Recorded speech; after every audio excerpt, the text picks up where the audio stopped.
Yun ang birthday tate, yung nagbigay sa atin. Sino? LJ! Goodbye! Si Goday? At si Oh. LJ. Ano bang gagawin sa birthday nito?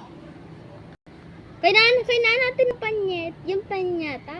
Panyeta ba yun? Yung nilalagay sa tree.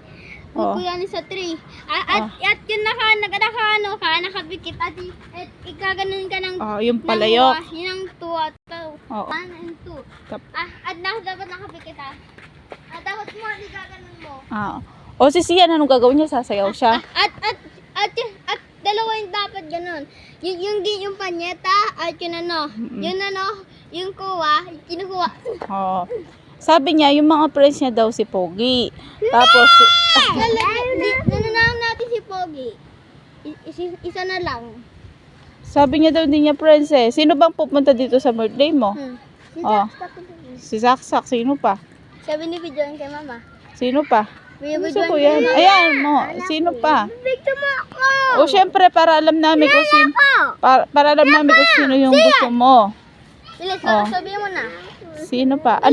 Ano bang wish mo sa birthday mo? Pumunta daw dito si Papa.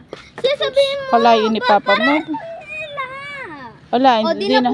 Di na sila pupunta dito, sasabihin ko Oh, hindi na matutupad ng. Ano bang wish mo? Sabihin mo kasi anong wish mo? Si Papa. Ano? Napunta dito si Papa. Paano pupunta si Papa? Layo-layo ni Papa.